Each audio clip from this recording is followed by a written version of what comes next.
La justice condamne qui elle veut, quand elle veut, comme elle veut. Et il n'est pas nécessaire d'apporter des preuves. Ne sous-estimez pas ce message qu'envoient les magistrats et qui va bien au-delà du cas Nicolas Sarkozy. Tremblez, mesdames, messieurs. Personne n'est à l'abri. On attend des preuves quand la justice condamne, sans quoi le soupçon de l'arbitraire plane sur un jugement.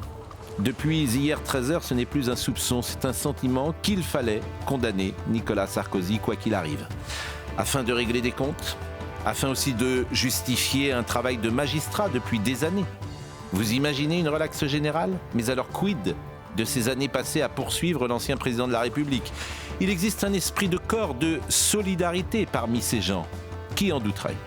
Il fallait condamner Nicolas Sarkozy afin d'envoyer quelques messages à la classe politique, je l'ai dit, notamment à droite, disons-le.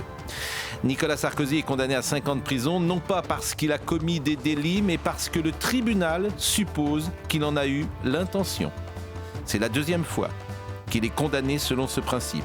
C'est la deuxième fois qu'il n'existe aucune preuve, sinon l'intime conviction d'un juge. Dans l'affaire du jour, la justice reconnaît qu'il n'y a pas eu de financement illégal de la campagne en 2007. Pas davantage d'enrichissement personnel. Nicolas Sarkozy est relaxé des faits de corruption et de détournement de fonds libyens. En revanche, le tribunal a retenu l'association de malfaiteurs qui est la voiture balai de la justice.